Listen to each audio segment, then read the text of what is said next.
Kynetx server to make the rules work. And specifically, where does the data live, and where are the rules running? So I'm going to give an answer, and then Phil will nod yes or no, and then I'll go to him. So the answer is it depends where the data is coming from. Data stored in the information card can be kept on the user's client so that it is never actually transmitted to Kynetx, but the Kynetx rule uses that data as it's running.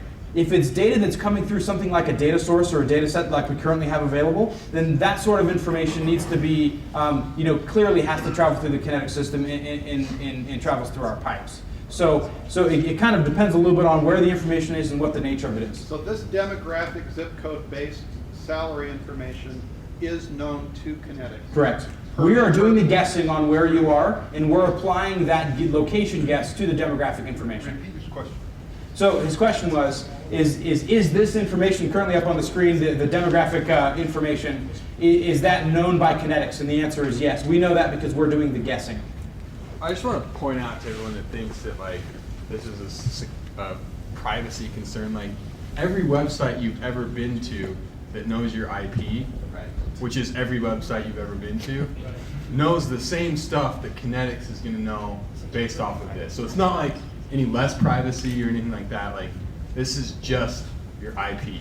So everyone in this room, according to Kynetx, makes the exact same amount of money because we're all accessing a website from the same IP block, which is Provo, Utah. So it's Provo, Utah's income level that they're seeing, not your individual.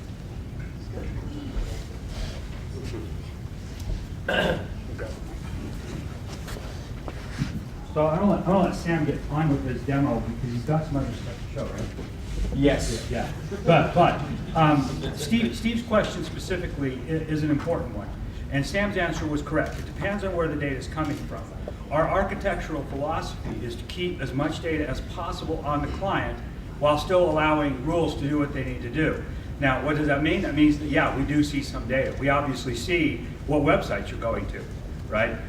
Do you have to have a trust relationship with us of sorts? You see only the websites that I'm going to where there's a rule That's correct. That's correct. He said you see only the websites that I'm going to where a rule is firing, and that's correct. So yeah, there is a trust relationship with Kynetx of sorts. We hope to maintain that trust with our policy, our architecture, and our philosophy, but that is certainly something that is foremost in our minds. So. Well, can I say one thing just because I think it's so important? Sure. And that is that this question of privacy, I think, is you can't underestimate it because in my limited exposure of showing folks information cards and action card technology, the average user, no matter how brilliant the magic is technically going on, can be very easily spooked by the information, by the personalization experience. So while I am personally a believer in this paradigm shift, I think it's going to have to be accompanied by a very strong message and understanding that this is a move towards user empowerment on the client side that also is going to be privacy respecting, and that's going to have to be a key element of the of the adoption of technology, and that's all the positioning I'll do around that. That's why they're selected Sam. Yeah. Yes, I think that's excellent. Does this relate to the previous data discussion or about more of the app builder stuff? Just on the app builder, I mean, the flip side is you could build an app that allows a user to sort of opt in to the system and allow their data to be gathered or provide additional data about themselves. Yeah. Oh no, He spoke into a mic theoretically. So, I did, and it even is on, but it's not making a lot of sound. Okay. Apparently Mike's down for CPR. So the question is that can you build applications that allow users to submit information in order to personalize the experience through app builder?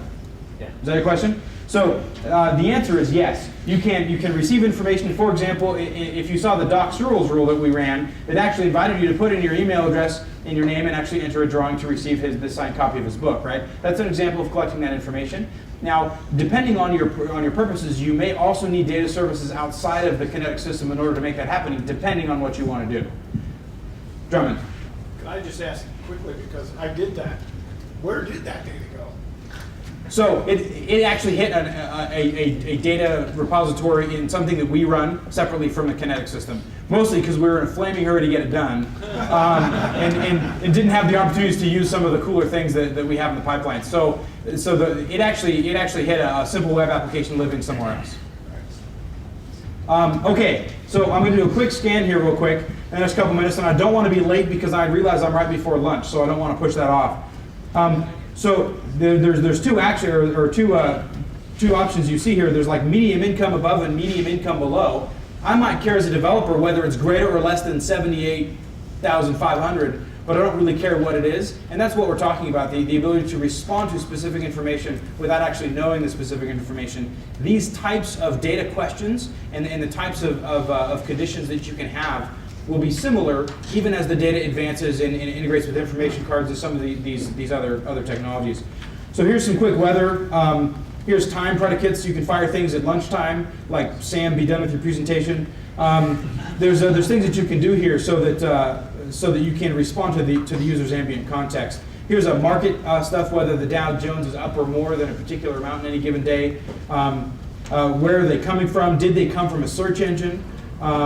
Is it IE? Is it Firefox? And my favorite is truth, which basically always returns true. So if you want something to happen, that's the one to use.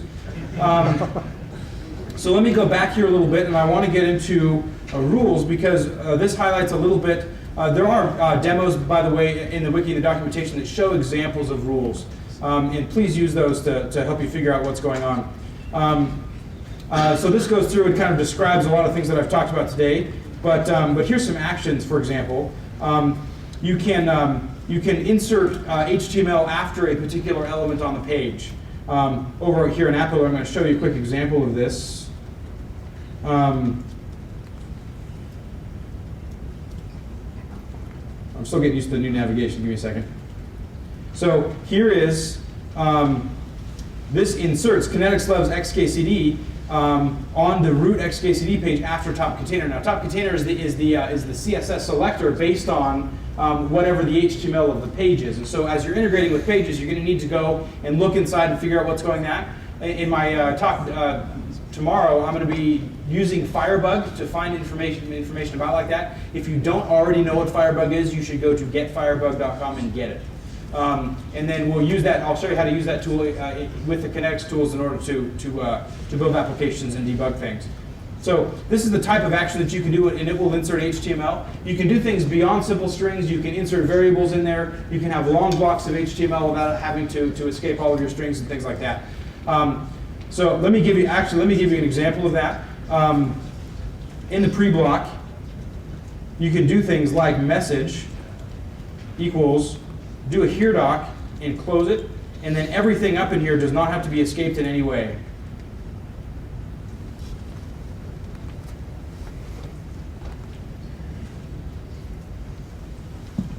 And then that will actually go ahead and insert as HTML directly into the page. And I'm talking and typing at the same time. It's not working very well. So, but you get the point of what I'm saying here. And so that's a good option. The other thing that I'm going to show you real quick is what happens when you really screw something up, and the parser does not like what you've built.